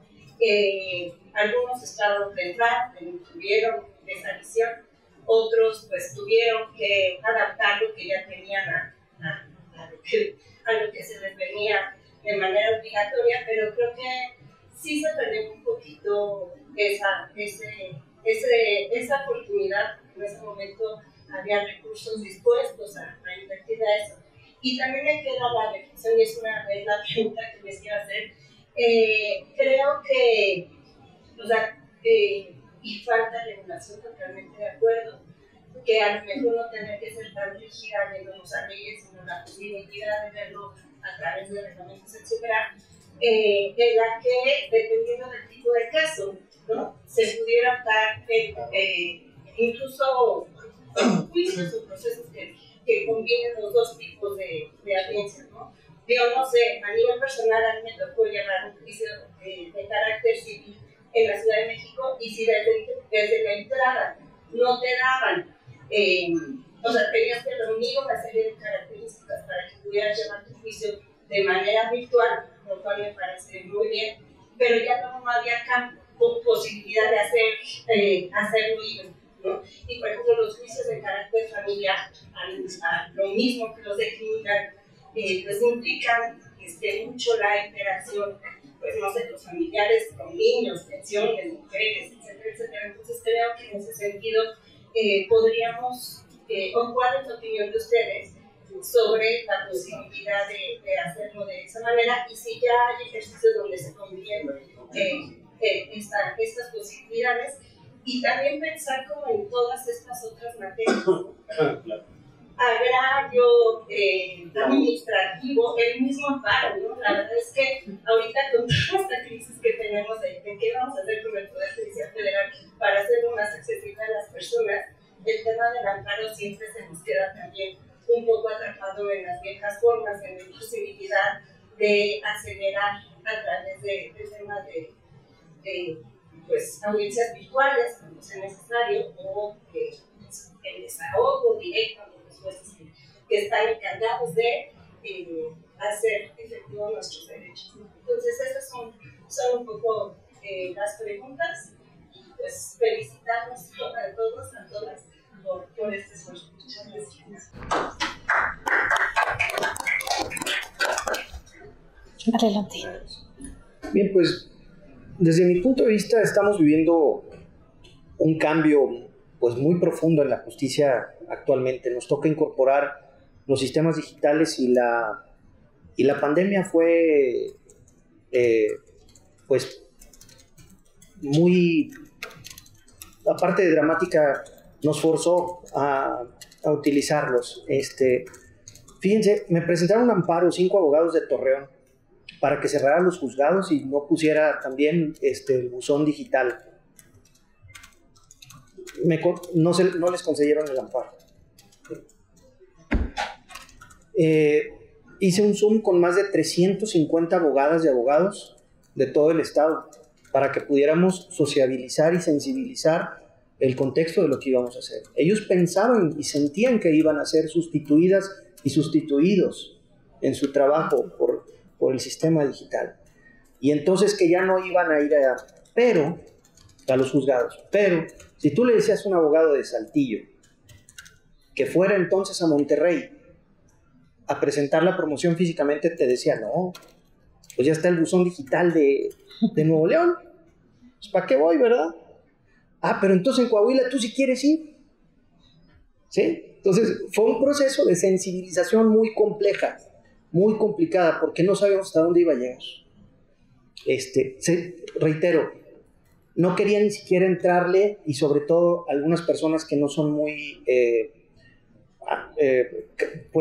tienen habilidades para manejar los sistemas computacionales, pues lo veían como muy complejo. Y me exigían que tuviéramos las dos cosas, que fuera físico y que fuera digital. Pues ahí me tienen, haciendo esta posibilidad, y luego ir cerrando la brecha de que en vez de que sea físico, irlo llevando hacia lo digital, caminando hacia allá, para que entonces todo el proceso se pueda llevar desde aquí. Y hoy el Tribunal de Coahuila, pues tú ya puedes, ahorita el licenciado Cosío puede presentar una promoción y firmarla electrónicamente desde su celular y enviarla a Coahuila, y no necesita ir, ¿sí? Y luego puede ver que en 3 días el juez, ¿qué le acuerda? Y no necesita ir a Coahuila, lo ve desde su teléfono. Entonces esos son los avances positivos.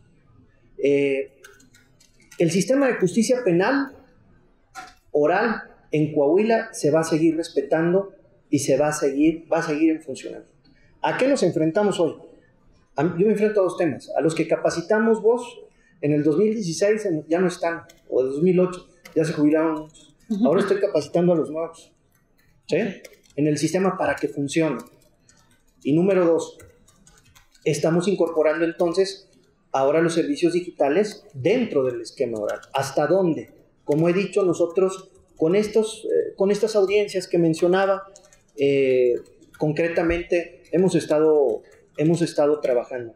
Pero el sistema de oralidad, desde nuestro punto de vista, tiene que continuar, y ahora me da mucho gusto que lo estemos implementando en los juicios laborales, en los juicios civiles y familiares, con la nueva incorporación del Código Nacional de Procedimientos Civiles y Familiares. La embajada nos ayudó mucho en Coahuila. O sea, tenemos, no recuerdo el número, pero sí tenemos decena de salas que con los recursos de la embajada pues nos ayudaron a que lo podamos tener. La infraestructura está lista. ¿Hacia dónde pienso que nosotros tenemos que ir? Hacia el juzgado, 0 papel. ¿Sí? Así. Pero puede seguir yendo presencialmente. Yo estoy cierto también con lo que decía el licenciado José. Pues tenemos que asistir a los juzgados. Tenemos que presenciar la audiencia. Tenemos que palpar cómo te miran, lo que estás haciendo en la discusión del juicio. Por eso es oral. Y por eso pues todas las materias van hacia allá. Pues incorporémosles el componente digital. ¿Hasta dónde? ¿Sí? En la infraestructura, ¿están listos los poderes judiciales locales para el sistema de justicia civil y familiar en materia oral? En la materia familiar, sí, porque ya hubo una primera reforma, por ejemplo, en Coahuila, y teníamos un código familiar que preveía la oralidad. Entonces ya tengo salas de audiencia, pero en materia civil no. Pues tenemos que cambiarlo. Estamos cambiando también el modelo. No necesitamos una sala para cada juez. Necesitamos salas de audiencia que se coordinen y entonces que puedan ser utilizadas en materia civil, familiar. Tenemos que tener salas de mediación. Entonces el modelo, incluso de infraestructura del Poder Judicial, tiene que repensarse. Un juez no puede seguir teniendo una sala de audiencias con 3 secretarios, con 3 actuarios, con 8 secretarias y secretarios taquimecanógrafos. Hay que cambiar el modelo. Y bueno, en ese sentido, presenté ante la Comisión Nacional de Tribunales Superiores de Justicia una propuesta para la creación del Fondo Nacional para el Fortalecimiento de los Poderes Judiciales, que por primera vez en este país, recursos federales de una bolsa estimada pues vayan hacia los poderes judiciales locales para que la incorporación del Código Nacional de Procedimientos Civiles y Familiares se dé, porque se dio en el Poder Legislativo, pero ¿y la implementación en materia de recursos? Entonces, luego vienen las críticas hacia los sistemas de justicia local y federal, porque pues está fallando el sistema, pero no tienes los recursos.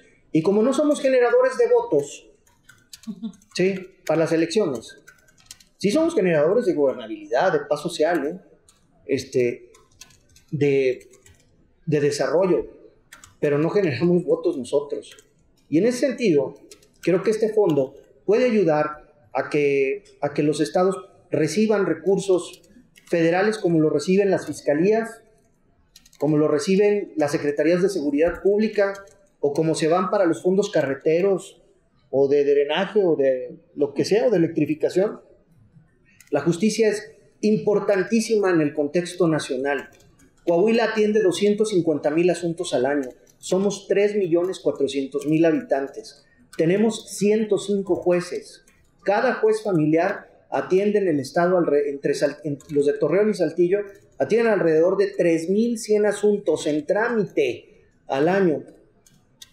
Tenemos 3.2 jueces por cada 100,000 habitantes. No llegamos a los 4 que exige la media nacional, digamos. Pero somos jueces altamente efectivos en Coahuila. Tenemos un presupuesto de 1,300 millones de pesos. Creo que necesitamos todos los poderes judiciales mayor apoyo de recursos federales. Si sumamos todos los recursos de los 32 estados, sumamos alrededor de 48,000 millones de pesos. Y el Poder Judicial Federal, 70,000 millones. Pero el Poder Judicial Federal atiende el 20%. Y nosotros atendemos el 80% y la justicia más próxima. La local, el divorcio, el reconocimiento de paternidad, no te pagaron la renta, un pagaré. O sea, la justicia más próxima, la más sensible. Entonces creo que es uno de los temas que ya presentamos como CONATRIP y que hay que, pues yo lo dejo también en la mesa para reflexionar, que este tipo de fondos vayan a lo que decían, pues mejor infraestructura y ahora sí, pues una justicia de otro nivel en el país. Muchas gracias. Gracias.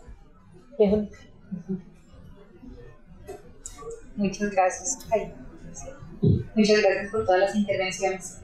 Yo me atrevo a decir que no estamos en desacuerdo en que los derechos fundamentales, llámese integridad, dignidad, libertad, vida, deben mirarse con lupa antes de decidir pasar a la virtualidad cuando estos se ven involucrados, me atrevería a decir, por lo que he escuchado. Pero creo que no nos podemos quedar en esa comprensión general, sino que es muy importante aterrizar lo que eso significa. Quiero empezar por reflexionar sobre lo que decía el magistrado presidente de sus intervenciones anteriores, que decía, bueno, con la electricidad nosotros nos encargamos de que el abogado o la abogada hable con la persona afectada y se asegure pues, que todo está bien. Con eso hay que tener cuidado. Lo hemos visto en México, yo lo he visto muy de cerca con el tema del protocolo de Estambul para casos de tortura, en que se le ha pasado la responsabilidad de la identificación de la tortura de los abogados y las personas juzgadoras a los médicos peritos, cuando no les corresponde. Cada uno tiene un rol y el rol de cada uno se tiene que mantener. Las personas juzgadoras no pueden alivianar su responsabilidad por ejemplo, en este caso, revisar que los abogados tengan acceso a su información. Por múltiples razones, porque por más que todo el mundo tenga la mejor intención y esté haciendo de la mejor manera posible su trabajo, cuando hablamos de graves violaciones a los derechos humanos, el problema es que las violaciones las cometen agentes estatales. Es difícil en muchas ocasiones que incluso la persona confíe en su defensor y más es un defensor público, no porque sea una mala persona, no porque no sea un buen defensor, pero es un representante del mismo Estado que vulnera sus derechos. Entonces, digamos, ese es solo un ejemplo para decir que el abogado o la abogada intente indagar no quiere decir que vaya a tener información. Mientras que el juez es esa figura imparcial, independiente, en que las personas deberían poder confiar. Entonces no puede abandonar esa responsabilidad de identificar el oficio y averiguar si tiene sospechas si una persona ha sido sometida a tortura o malos tratos. Entonces, en esa cadena a la que acudimos para facilitar, en este caso, la virtualidad, no podemos dejarnos caer en atajos, por llamarlo de alguna manera, para pensar que estamos abrigando el debido proceso, porque se nos pueden colar vacíos importantes. La audiencia es fundamental y en el proceso penal es fundamental porque lo que se busca desde sus orígenes es limitar el totalitarismo, limitar que el sistema de justicia se utilice en contra de personas por razones políticas, por intereses particulares, y eso hay que tenerlo muy en cuenta. Y por eso me refiero al tema de la arquitectura, que me parece súper interesante que lo trajeran a colación. Me acuerdo que estaba en Brasil una vez en el Alto Tribunal de São Paulo y vi un crucifijo en la sala, y ya en muchos de nuestros países pues no sé, es un país necesariamente católico, ¿no? Entonces pregunté, ¿ustedes por qué todavía tienen un Cristo acá? Y me decían, esto es para recordarle a los juzgadores que ellos no están por encima de Dios y que acá vienen a cumplir un rol. Bueno, uno podría, digamos, discutir muchísimo sobre la figura de Cristo para eso, y ¿no? En un país donde hay libertad de cultos, pero no es el único. Pero me parece interesante porque creo que la audiencia no solo muestra esa solemnidad a otros y la seriedad del proceso, sino que también le recuerda al juzgador su rol, y en el caso de los derechos humanos es un rol último y fundamental. Lo otro que quería decir es, frente a la arquitectura, recordemos el tema de la presunción de inocencia. Cuando tenemos a una persona privada de la libertad con cámara 360 o no cámara 360 en un lugar de privación de la libertad, es muy difícil asumir la inocencia. Por eso se quitaron los uniformes de rayas. Por eso se prohíbe que las personas vayan esposadas a las audiencias, porque reduce la presunción de inocencia no solo del juzgador, no solo de quienes están en las audiencias, sino de la persona misma. Porque sabemos que cuando las esposas están hacia atrás, el cuerpo se agacha sin que se quiera, y esto reduce esa conciencia, esa posibilidad que tiene la persona de sentirse inocente y de ser vista como inocente. No podemos pensar que una persona recluida en un sitio de privación de la libertad se le tenga la misma concepción o esa misma garantía de presunción de inocencia. Es difícil, por más objetividad, por mayor imparcialidad. Por eso es tan importante que acudan a los tribunales, sobre todo en este momento tan fundamental en que se decide las medidas que se van a adoptar y se revisa pues en su integridad física y mental escenario. Y bueno, solo cerrar con decir que sí, efectivamente hay un momento de cambio, como nos decían, y hay que adaptarnos, pero hay que ver qué adaptamos y qué es lo que sacrificamos. El sistema penal, tuve el gusto de estar en el Congreso de Derecho Constitucional organizado por el Centro de Estudios Constitucionales de la Corte Suprema la semana pasada, y era sobre el sistema penal, y ponemos esto sobre la mesa. Al sistema penal, y yo solo me refiero al penal, proceder administrativo, nivel familiar del que han hablado, se le carga muchísimo. Se espera que resuelva agendas de seguridad, conflictos sociales. Tal vez en lo que deberíamos parar o deberíamos entrar a revisar es en cuál es ese rol del sistema penal. Porque está sobrecargado, si pensamos, las audiencias virtuales nos ayudan a descongestionarlo, y no más bien pensamos por qué está congestionado. Tal vez estamos empezando por el lado equivocado. ¿Y por qué está congestionado? Porque queremos criminalizar todo, y porque queremos las penas más altas para todo, y porque tenemos prisión preventiva para todo, gente sin condena en las cárceles. Entonces, si eso es lo que lo está congestionando, yo sí los invito a que antes de aceptar la modernidad en su conjunto como un destino, digamos, obligado, nos preguntemos si es obligado por unas condiciones previas que sí merece una revisión de justicia justa, juiciosa, que nos lleve al objetivo inicial de este proceso, ¿no? Del proceso penal, que es lograr justicia y un proceso bajo los lineamientos del debido proceso que asegure que no haya totalitarismos, que asegure una equidad de armas, que asegure una defensa adecuada y sobre todo que nos aleje de tener personas inocentes en la cárcel y personas responsables todavía en las calles.